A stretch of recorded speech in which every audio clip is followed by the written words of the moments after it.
사도행전 2장 36절에서 42절까지 본문으로 교회의 본질과 복음, 이 패역한 세대에서 구원을 받으라 라는 제목으로 함께 말씀 나누도록 하겠습니다.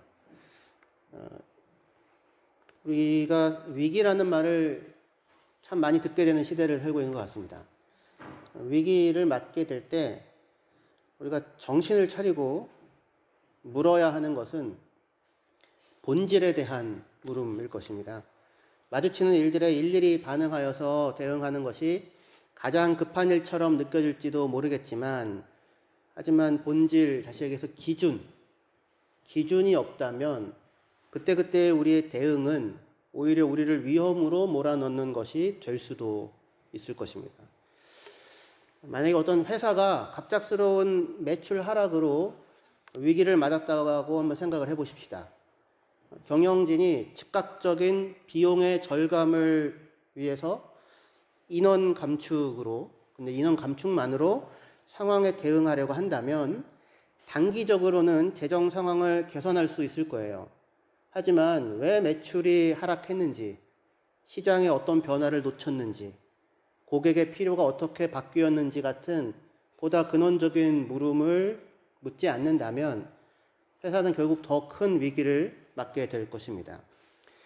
이 물음의 대상이 다만 회사라면, 회사는 이익의 창출이 제일 중요한 단체잖아요. 이익의 창출이 가장 중요한 가치이기 때문에 물어야 할 물음이 상대적으로 단순할 거예요. 어떻게 하면 이익을 지속적으로 더 많이 극대화할 수 있는가? 이게 그냥 물음이겠죠. 하지만 위기에 처한 대상이, 또는 물어야 할 대상이 회사가 아니라 국가라면, 교회라면, 아니면 여러분들의 인생이라면, 여러분의 자녀라면 물어야 할 물음은 뭘까요? 단지 어떻게 하면 돈을 많이 벌 수 있는가만은 물음이지는 않을 거 아니에요. 그렇죠? 여러분들의 삶에 있어서 가장 중요한 건 뭔가요? 무엇이 없다면 살 수 없다고 생각하시나요? 이거는 없어도 괜찮아. 이거는 난 이게 없으면 나는 못 살 것 같아. 그런 거 있잖아요. 그게 나에게 중요하다는 거죠. 가족은 여러분에게 어떤 의미가 있나요? 내게 돈보다 더 중요한 건 무엇인가요? 나의 정체성, 내가 누구냐, 나의 정체성을 구성하는 것 가운데 하나의 요소만을 선택해야 한다면 그때 여러분이 선택할 것은 무엇인가요? 이게 본질에 대한 물음이죠.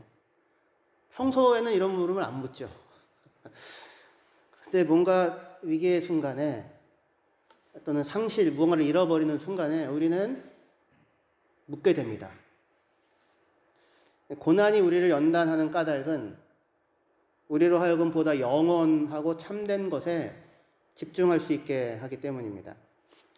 우리가 무언가를 얻었을 때 갖게 되는 기쁨은, 무언가를 얻었을 때 갖게 되는 행복감은 잠시 지나서 사라지죠. 그죠?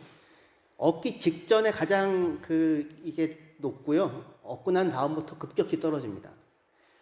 근데 오히려 무언가를 잃었을 때 내가 얼마나 소중한 것을 아무렇지도 않게 누려왔는가 라고 하는 거를 깨닫게 되고, 그렇게 되면 우리는 더 많은 것을 가지지 않더라도 본질적인 감사와 고마움으로 인생을 살아갈 수 있게 됩니다. 그런 걸 물어야 하는 거죠. 위기의 순간 우리는 그때그때 상황에 대한 대처가 아니라 본질에 대한 물음을 묻게 되고, 그리고 그것을 물어야 하는 것입니다. 만약에 병원에 갔는데 갑자기 3개월 남았습니다. 위암 말기입니다. 저희 아버지 판단이 그렇게 받았었거든요. 그럼 그동안 내가 바쁘게 살아왔던 게 다 멈춰지잖아요. 그리고 묻게 되죠. 앞으로 남은 시간을 나는 무엇을 위해 살 것인가? 그 본질에 대한 물음을 사실은 평소에도 물어야 하고, 그 물음에 대한 대답을 가지고 살아가야 할 것입니다. 오늘날 여기저기서 위기 이런 얘기를 많이 하지만 기독교의 위기 또는 교회의 위기를 말하면서 염려하는 말들을 많이 듣곤 합니다. 다음 그래프를 보시면 한국의 종교 인구의 변화를 나타내는 그래프거든요. 종교인의 변화입니다. 2012년에서 2023년 사이를 보시면 10년입니다. 2012년에서 23년, 10년 정도죠. 10년 사이에 종교의 인구가 56%에서 37%로 20%가 줄었습니다. 그러니까 10년 전만 해도 종교인의 인구가 비율이 56% 절반을 넘었는데 2023년 거의 지금이죠. 종교인의 비율이 37%에 불과해요. 비종교인이 63%가 되는 거죠. 그 중에서 개신교인의 인구는 2012년에 10년 전에 22.5%에서 한국 인구 전체 대비 16.6%로 10년 사이에 16.6%로 6%가량이 감소됐습니다. 더욱 심각한 것은 20대의 비율이거든요. 20대 인구 전체 인구 중에 개신교인의 비율이 2023년에 9%에 불과해요. 10년 전만 해도 10명, 20대 사람 10명 중에 2명 정도는 교회를 다녔어요. 기독교인이었어요. 그런데 지금은 10명 가운데 1명이 채 안 되는 상황입니다. 이런 일이 지속되니까 현재 한국 교회를 구성하고 있는 연령별 비율을 보면 2023년 현재는 20대가 교회에서 차지하는 비율이 6%, 30대가 9%, 60대 이상이 52%가 됩니다. 물론 우리 교회는 조금 다릅니다. 우리 교회는 상황이 다르지만 근데 2012년에 비해서 60대 이상이 급격하게 늘고 당연히 그리고 20대, 30대가 급격하게 감소하고 있습니다. 10년 뒤에는 어떻게 될까요? 이게 통계의 전부는 아니고요. 개신교인이라고 밝힌 사람들 가운데 신앙은 있지만 교회에는 나가지 않는 소위 가나안 성도들, 안 나가를 거꾸로 하면 가나안이 됩니다. 가나안 성도들의 비율이 크게 증가하고 있어요. 10년 사이에 10년 전에는 10% 정도의 가나안 성도가 있었다면 지금은 26.6%로 증가했습니다. 다시 말해서 스스로를 기독교인이라고 밝힌 사람들 가운데 4명 중 1명은 교회를 출석하지 않고 있는 거예요. 한국 사회의 소득이 높아지면서 기독교인의 비율이 감소하고 있는 것은 그게 당연한 걸까요? 그렇다면 소득 수준이 낮아지면 기독교 인구는 다시 늘어날까요? 그 사람들 교회를 부르기 위해서 소득 수준이 낮아져야 되나요? 상관관계가 있다는 거랑요, 인과관계가 있다는 건 다른 얘기입니다. 그죠? 소득 수준의 증가와 종교인의 감소 또는 기독교인의 감소는 상관관계가 있어 보여요. 하지만 그것이 곧 인과관계를 갖는다고는 말할 수 없을 거예요. 소득과 신앙에 인과관계가 있다면 모든 부자는 신앙을 잃어야 하겠죠. 근데 그렇지는 않지 않겠습니까? 한국 교회가 교인의 수가 줄어들고 있는 이때에 우리에게 필요한 물음은 뭘까요? 교인의 수가 줄어들지 않기 위해서 무엇을 해야 하는가? 또는 교인의 수를 늘리기 위해서 무엇을 해야 하는가? 그 물음도 물론 필요하겠죠.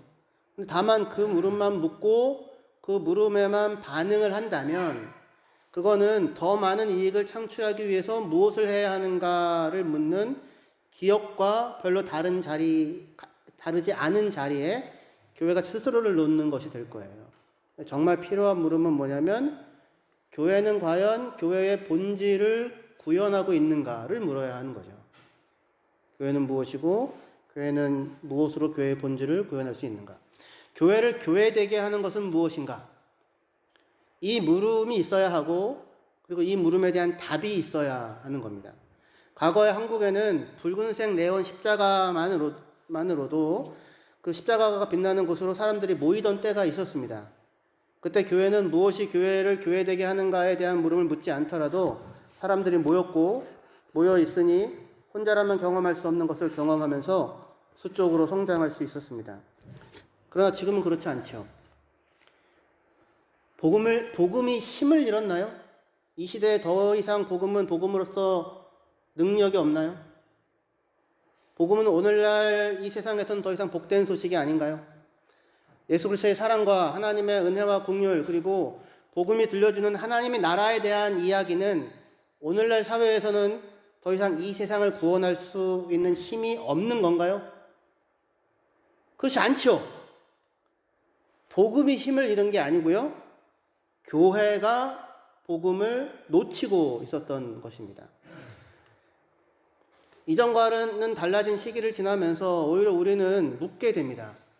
도대체 교회를 교회되게 하는 것은 무엇이며 복음은 무엇인가? 라고 하는 것을 물어야 하고 그 물음에 대한 답을 가지고 있어야 하는 것입니다. 그리고 그 복음이 오늘날 우리의 언어로는 어떻게 표현되고 그것이 어떻게 우리에게 빛이 되는지를 물어야 하는 것이죠.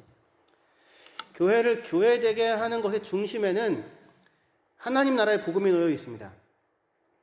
교회 자체는 복음이 빚어 만든 예수님의 제자들과 더불어서 교회가 시작되었고 그리고 그 제자들의 선포인 복음을 받아들인 사람들로 인하여서 교회가 이 땅에 출현하여 성장하게 되었어요.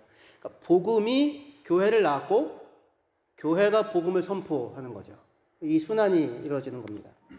오늘 우리가 읽은 본문은 오순절 성령 강림과 더불어서 이 땅에 출현하게 된 교회가 선포한 복음이 무엇인지 그리고 그것이 어떻게 이 세상에 주어진 진정한 복된 소식인지에 대해 우리 본문에서 들을 수 있으며 동시에 교회를 구성하고 있었던 그리고 교회가 집중했던 가장 중요한 4가지 요소가 무엇이었는지를 우리는 본문을 통해서 들을 수가 있습니다. 오늘은 하나만 할 거예요. 교회가 선포한 복음은 무엇이었는가.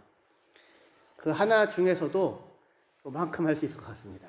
근데 그 요만큼을 우리가 잘 기초를 다지고 앞으로 나아갈 수 있었으면 좋겠습니다. 교회가 선포한 복음은 무엇이었을까요? 사도행전 2장 36절부터 41절까지 말씀 다시 한번 찬찬히 보겠습니다. 그런즉 이스라엘 온 집은 확실히 알지니 너희가 십자가에 못 박은 이 예수를 하나님이 주와 그리스도가 되게 하셨느니라 하니라. 그들이 이 말을 듣고 마음에 찔려 베드로와 다른 사도들에게 물어 이르되 형제들아 우리가 어찌할꼬 하거늘 베드로가 이르되 너희가 회개하여 각각 예수 그리스도의 이름으로 세례를 받고 죄사함을 받으라. 그리하면 성령의 선물을 받으리니 이 약속은 너희와 너희 자녀와 모든 먼데 사람 곧 주 우리 하나님이 얼마든지 부르시는 자들에게 하신 것이라 하고 또 여러 말로 확증하며 권하여 이르되 너희가 이 패역한 세대에서 구원을 받으라 하니 그 말을 받은 사람들은 세례를 받음에 이날의 신도의 수가 3,000이나 더하더라. 그렇게 말씀하고 있습니다. 40절에 보시면 베드로가 사람들에게 증거하며 권하는 말이 뭐냐면 이 패역한 세대에서 구원을 받으라 라는 것입니다. 한번 따라해 볼까요? 이 패역한 세대에서 구원을 받으라. 이 말이 의미하는 바가 뭘까요? 여러분들이 떠오르는 이미지가 있을 수 있는데 모든 말은요 본래 그게 사용된 그 맥락에서 그 말을 하는 사람이 무슨 의도로 얘기했는지를 들어야 말을 들은 거죠. 그죠? 내가 듣고 싶은 대로 들으면 말을 들은 게 아닌 거가 되는 거죠. 그래서 이 말이 무엇을 의미하는지 우리가 이해하기 위해서는 당시에 유대인들이 일반적으로 가지고 있었던 세대 또는 시대의 구분에 대한 이해를 우리가 가질 수 있어야 합니다. 당시에 유대인들은 아담의 후손으로 살아가는 지금 이 세상, 지금 이 세상을 이 세대라고, this age라고 불렀어요. this age, 이 세대는 무엇과 비교하여 부르는 거죠. 이 세대는 오는 세대, the age to come 이라고 하는 것과 구분하여서 부르게 되거든요. 그래서 이 세대는 메시아의 오심과 더불어 이 땅에 이루어질 완전한 하나님의 나라인 오는 세대, the age to come과 구분하는 표현이고요. 그래야 지금 그들이 살아가고 있는 세상에 대해 부르는 표현, 그것이 이 세대라고 불렀습니다. 올람 핫제라고 히브리어로 그렇게 얘기해요. 영어로는 this age가 되는 거고요. 이 세대. 그러니까 일종의 전문 용어예요. 당시에 사람들이 그렇게 불렀던, 표현했던. 그래서 그때 당시에 이 세대라고 하는 말은 다만 지금 오늘을 표현하는 시간적인 의미일 뿐만 아니라 그들이 지금 살아가고 있는 이 세상, 이 세상이 이 패역한 세대라고 하니까 지금 이 세상이 죄로 오염되고 뒤틀린 세상이라고 하는 그들의 인식을 반영하는 표현이고, 동시에 그 세상이 메시아의 오심과 더불어 종말을 고하고 참된 의와 평강이 지배하는 완전한 하나님의 나라가 올 것이라고 하는 그들의 생각이 담겨져 있는 표현이 이 패역한 세대에서 구원을 받으라라고 하는 말이에요. 무슨 말인지 마태복음 12장 32절 보시면, 또 누구든지 말로 인자를 거역하면 사하심을 얻되 누구든지 말로 성령을 거역하면 이 세상과 오는 세상에서도 사하심을 얻지 못하리라 할 때, 이게 this age 그리고 the age to come이에요. 이렇게 성경이 표현합니다. 이 세대와 오는 세대로 시대를 구분했어요. 역사와 영원을 나눴어요. 마가복음 10장 30절에도 현세에 있어 집과 형제와 자매와 어머니와 자식과 전토를 100배나 받되 박해를 겸하여 받고 내세에 영성을 받지 못할 자가 없느니라. 여기에서도 현세라고 되어져 있는데 이게 this age예요. 지금 이 시대. 그리고 내세, 그것도 the age to come, 오는 시대를 얘기하는 것입니다. 그래서 당시에 이스라엘 사람들은 그들이 살아가고 있는 이 시대를 뭐라고 이해했어요? this age, 이 시대. 근데 이 시대는 패역한 세대라고 불려져요. 구부러지고 뒤틀려져 있는 세대예요. 구원이 필요한 세상입니다. 그래서 뭐가 와야 돼요? 오는 세상이 와야 되는 거예요. 그럼 그 오는 세상이 오면 하나님의 온전한 하나님의 나라가 이루어질 거라고 기대를 했다라고 하는 겁니다. 그래서 지금 여기 마가복음 10장 30절에 나오는 내세와 현세와 내세라고 하는데, 이때 내세라고 하는 거는 다만 죽어서 가는 어떤 곳을 의미하는 게 아니고요. 그리스도 메시아와 더불어 임할 하나님의 나라를 의미하는 표현이었어요. 예수께서 선포하신 하나님의 나라가 가까이 왔다, 회개하라, 하나님의 나라가 가까이 왔다라고 하는 말은 우리가 죽어서 가게 될 천국이 가까워왔다는 말이 아니고요. 그러면 너 죽을 날 얼마 안 남았어, 그 얘기잖아요. 그 얘기가 아니고요. 구약 예언자들이 그토록 대망하여 예언했던 하나님의 나라가 지금 문 앞에 이르렀다라고 하는 표현이에요. 이런 소망이 구약에 이미 오래전부터 예언 속에 이루어져 있었던 것입니다. 그런데 교회가 선포하는 복음은 이 패역한 세대에서 구원을 받으라라고 이렇게 얘기할 때에, 한편으로는 구약이 그렇도록 예언했던 그 예언의 성취가 이루어졌다, 성취가 되었다라고 하는 그런 선포이기도 하지만, 동시에 교회가 했던 선포에는 무엇이 담겨져 있냐면, 구약 예언자들이 미처 전혀 생각하지 못했던 어떤 깊은 차원을 포함하고 있었습니다. 그것이 오순절 성령 강림 사건을 배경으로 베드로가 선포한 복음에 잘 드러나 있어요. 다시 40절에 베드로는 당시 이스라엘 백성들을 향하여서 이 패역한 세대에서 구원을 받으라라고 하면서 그들을 패역한 세대라고 부르고 거기서 구원을 받으라고 이야기를 하고 있습니다. 이 말의 의미는 무엇일까요? 이 패역한 세대에서 구원을 받으라. 이 악한 세대에 속하여 살면서 그동안 나쁜 짓 하며 살아왔는데 이제는 개가천선하여서 결심하고 착하게 살아라 라고 하는 말일까요? 그런 이야기가 아닙니다. 그러니까 우리가 언뜻 들으면 이 패역한 세대에서 구원을 받으라 라고 하는 얘기는, 그동안 이 악한 세대에 속하여 나쁜 짓만 하고 살았다면, 맨날 허랑방탕하며 살았다면 정신 차리고 바르게 살아라, 이런 얘기로 들리잖아요. 그죠? 그 말이 틀린 얘기 아니지만 베드로가 선포하는 이야기는 아니에요.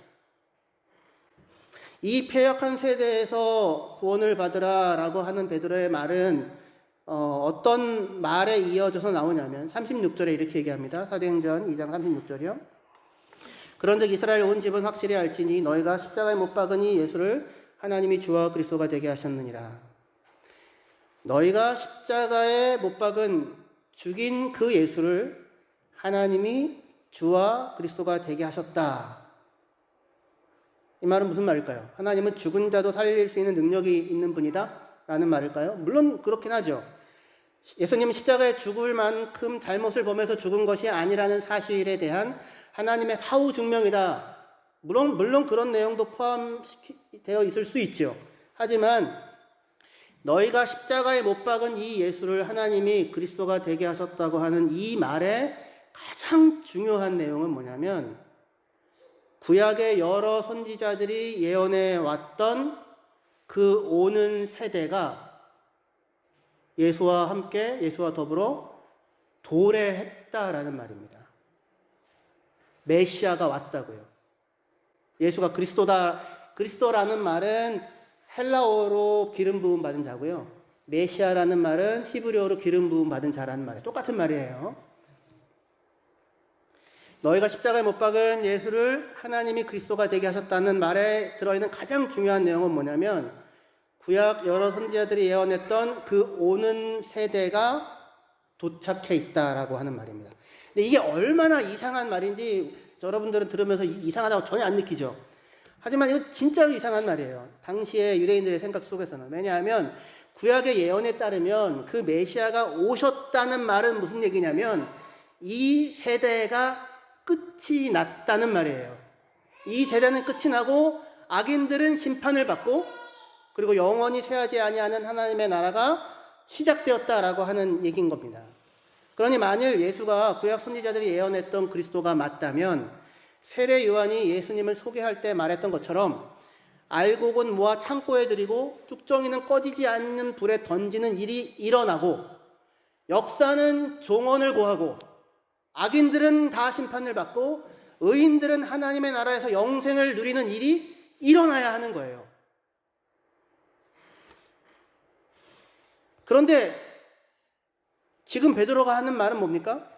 이스라엘 집이 예수를 십자가에 못 박아 죽였는데 하나님은 그를 죽은 자 가운데서 다시 살리셔서 그를 주와 그리스도가 되게 하셨다라고 얘기해요. 뭐가 왔다고요?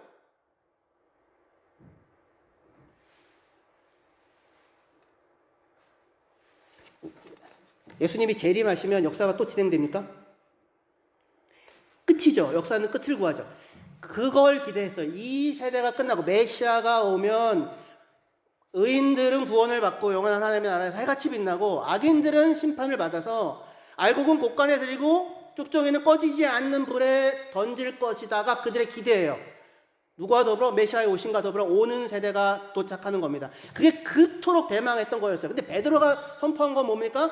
너희가 십자가에 죽은 그를 하나님이 그리스도가 되게 하셨다고요. 무슨 얘기예요? 오는 세대가 와 있다는 겁니다. 이 되게 이상한 얘기예요. 근데 역사가 진행돼요. 여전히. 도대체 이 세대가 오는 세대가 왔다고 하는 말은 도대체 그럼 무슨 의미인가라고 묻게 되죠. 38절 사도행전 2장 38절 베드로가 이르되 너희가 회개하여 각각 예수 그리스도의 이름으로 세례를 받고 죄사함을 받으라. 그러면 성령의 선물을 받으리니 이 약속은 너희와 너희 자녀와 모든 먼데 사람 곧 주 우리 하나님이 얼마든지 부르시는 자들에게 하신 것이라 하고 또 여러 말로 확증하며 권하여 이르되 너희가 이 패역한 세대에서 구원을 받으라. 그렇게 말하고 있어요. 베드로는 회개하여 돌이켜 예수 그리스도의 이름으로 세례를 받고 죄사함을 받으라라고 말합니다. 이게 무슨 얘기입니까? 예수가 그리스도이고 그와 더불어 메시아이고 메시아가 왔으니까 오는 세대가 도래했는데 그런데 예수님은 지금 악인을 붙잡아서 심판하여 불에 던지는 심판자로 있는 게 아니라 그를 믿고 나아오는 자들을 이 패역한 세대에서 구원하시는 구원자로서 그의 메시아로서의 통치를 시작하셨다라는 말이에요. 무슨 얘기냐면 멀리서 산을 보면 산들이 이렇게 겹쳐서 보이죠. 그죠? 멀리서 산을 보면 겹쳐서 보여서 앞에 있는 산과 뒤에 있는 산이 서로 얼마나 멀리 떨어져 있는지 알 수 없어요. 그냥 붙어 있는 것처럼 보입니다. 앞에 있는 산이 만약에 의인의 구원이라면 뒤에 있는 산은 악인의 심판이라고 생각해 볼 수 있어요. 그럼 구약의 예언은 메시아의 오심을 예언하면서 이 두 산이 서로 붙어 있는 것처럼 묘사를 내내 해왔어요. 그런데 막상 그 산에 가보면 그러던가요? 저 뒤에 있죠. 이 가까이 보이던 그 산이. 제가 어렸을 때 가까이 보여야 한다고 생각해가지고 칡부르 캐러 나갔다가 길을 잃어가지고 그날 안으로 집을 못 들어갔던 적이 있었어요. 멀리서 보면 가까이서 겹쳐 보이는데 실제로 보면 멀리 떨어져 있는 것처럼 보이죠. 구약 예언자들이 그렇게 예언한 거예요. 메시아가 오면 의인의 구원과 악인의 심판과 영원한 하나님의 나라가 도래할 것이다. 얼마나 기대하고 대망해서 했었겠어요? 메시아가 왔습니다. 그런데 실제로 일어난 일은 뭐냐면 의인의 구원이 먼저 일어나고 악인의 심판은 저 뒤에 놓여 있었다고 하는 것입니다. 지금 메시아와 더불어 임한 하나님의 나라가 바로 그런 거예요. 세례 요한은 구약에 속한 마지막 위대한 선지자였습니다. 예수님은 여인이 낳은 자 중에 세례 요한이 가장 큰 자라고 말씀하실 정도의 사람이었어요. 그런데 그는 메시아의 나라에 여명이 동터오는 것을 보았을 뿐, 여명이 뭔지 알죠? 해가 뜨기 직전의 상황이에요. 붉게 막 이렇게 있죠. 해가 뜬 거는 아닙니다. 그 여명이 동터오는 것을 보았어요. 하지만 예수님의 십자가와 부활을 겪지 못했고 예수님보다 먼저 감옥에서 죽었습니다. 그래서 세례 요한은 직접 메시아의 나라를 보지 못했어요. 때문에 그는 예수님이 오셔서 가난한 자들에게 복음을 전하고 눈먼 자들을 보게 하고 다리 저는 자들을 걷게 하는 것을 보면서 도대체 예수가 메시아가 맞는지 아니면 자신들이 다른 분을 기다려야 하는지를 예수님께 물어야 했습니다. 왜 이런 오해가 생깁니까? 유대인들의 이해 속에서는 두 개의 시대가 있는 거예요. 이 시대와 오는 세대. 우리들은 현세와 뇌세를 나누고 우리들이요. 죄 많은 이 세상과 죽어서 가는 슬픔 없는 저 천국을 나누는 오래된 전통이 있지만 하지만 구약의 세계 이해는 그렇지 않아요. 구약의 세계 이해 속에서 하나님의 나라는 그렇게 생각되지 않았습니다. 구원은 메시아의 오심과 더불어 이루어지는데 그때 이 폐역한 세대의 역사는 끝이 나고 완전히 끝이 나고 새로운 역사가 새로운 시대가 영원히 시작될 거라고 생각을 했었습니다. 그렇기 때문에 시간은 오는 세대와 이 세대로 나누어지고 세상도 이 세상과 오는 세상으로 나누어졌던 것이 그들의 이해였어요. 그래서 메시아의 오심과 더불어서 오는 세대가 시작될 때 악인들은 심판을 받아 영원히 멸망할 것이고 의인들은 영원한 생명을 얻을 것이다. 그것이 다니엘서 12장 1절에서 3절이 보여주는 그들의 역사에 대한 전망이었었습니다. 그렇기 때문에 베드로의 설교를 들었던 이스라엘 사람들은 십자가에 죽은 그 예수가 바로 메시아다라고 하는 이 어마어마한 사실을 들은 이 사람들은 메시아의 앞에 두려움과 떨림 가운데 어찌할 줄을 모르게 됩니다. 그래서 37절에 그렇게 얘기하게 되죠. 자신들이 그토록 고대했던 메시아를 그것도 십자가에 못 박아 죽인 사람들이 바로 자신들이다 라고 하는 그 생각 때문에 베드로를 향하여서 도대체 우리가 어떻게 해야 합니까? 라고 진지하게 물을 수밖에 없었던 것입니다. 그것에 대한 베드로의 대답이 38절이에요. 38절을 같이 읽어보시면 좋겠습니다. 예, 시작. 베드로가 이르되 너희가 회개하여 각각 예수 그리스도의 이름으로 세례를 받고 죄사함을 받으라. 그리하면 성령의 선물을 받으리니. 베드로의 이 대답은 메시아의 나라에 대한 유대인들의 지금까지 생각을 완전히 뒤흔드는 말인 거예요. 오는 세대가 메시아 예수와 더불어 역사 속으로 들어온 겁니다. 이 시대가 끝나고 영원한 세상이 시작된다고 생각했는데 그게 아니라 오는 세대가 왔어요. 역사 한가운데로. 그 증거가 뭐예요? 예수님의 부활이죠. 죽은 자가 살아나는 겁니다. 메시아의 나라에 오심과 더불어 죽은 자가 살아나고 영원한 생명을 얻어서 의인들이 영원히 해같이 빛날 것이다 라고 다니엘이 예언했었던 것 같은 그런 그 일이 말 그대로 일어났어요. 어디 속에? 역사 한가운데. 놀라운 것은 이 세대가 아직 끝나지 않았는데 이 세대 한가운데로 오는 세대가 밀고 들어와서 자신의 통치를 시작하고 있다는 것입니다. 예수님은 부활했고 예수를 믿고 그에게 돌이키는 자들은 죄의 용서를 받고 구원을 받습니다. 오는 세대가 여기 들어와 버린 거예요. 그들은 오는 세대에나 주어질 것으로 약속된 성령을 받을 것입니다. 그리하여 메시아 예수와 더불어 무슨 일이 일어났냐면 이 패역한 세대 한가운데로 영원한 하나님의 나라가 침투해 들어왔다라고 하는 거예요. 오는 세대의 그 영원하고 참된 질서와 원리가 이 패역한 세대 가운데서도 맛볼 수 있는 실제로 지금 우리들 가운데 작용하고 있다라고 라고 하는 것이 베드로의 복음의 교회가 선포한 복음이었고 그 복음의 구현체가 교회인 것입니다. 그래서 이제부터 구약의 모든 말씀들은 그래서 십자가에 죽은 예수가 구약이 예언한 오는 세대를 가져오는 바로 그 메시아다라고 하는 사실을 통해서 새롭게 이해되어야 할 거예요. 그것이 복음을 듣고 발생한 교회가 헌신하게 된 네 가지 요소 중에서 첫 번째 요소인 사도들의 가르침이 의미하는 바입니다. 사도행전 2장 42절 말씀 보시면 그 복음과 더불어 이 세대에 뚫고 들어온 오는 세대, 그 오는 세대와 더불어 같이 출현하게 된 교회가 헌신한 네 가지 내용을 얘기합니다. 그들이 사도의 가르침을 받아 서로 교제하고 떡을 떼며 오로지 기도하기를 힘쓰니라. 교회는 사도의 가르침, 교제, 떡을 땜, 그리고 기도에 전적으로 헌신했다. 그렇게 되어져 있어요. 우리 성경은 오로지 기도에 힘쓰니라고 해가지고 기도만을 오로지 힘쓴 것처럼 되어 있지만 그렇지 않고요. 오로지가 앞에 있어요. 교회가 뭘 했냐면 오로지 힘썼어요. 무엇에? 사도들의 가르침에, 교제에, 떡을 떼는 것에, 그리고 기도에. 이게 오는 세대가 이 역사 가운데 침투하여 만들어낸 교회가 이 패역한 세상 가운데 어떻게 복이며 어떻게 빛이 될 수 있는가라고 하는 것이 구현되고 드러나는 모습이 이 네 가지 모습으로 나타나고 있는 거예요. 어떻게 이 네 가지가 이 세상에 비치고 어떻게 이 네 가지가 오는 세대의 그 참된 영광을 구현하는 것이 될 수 있는지는 앞으로 차근차근 얘기할게요. 차근차근 얘기할게요. 이거 하나를 기억하십시오. 예수를 믿음으로 우리는 이 패역한 세대 한가운데 살면서 영원한 그 나라를 맛보며 그 나라의 통치를 우리 삶 가운데 이미 경험하는 자로 살 수 있는 자들이 되었다라는 것입니다. 천국이 어디 있습니까? 죽어서 갈 거예요? 하나님의 나라가 어디로 들어왔다고요? 역사 속으로 뚫고 들어왔다고요. 증거가 뭐예요? 예수의 십자가 부활이죠. 예수의 부활이죠.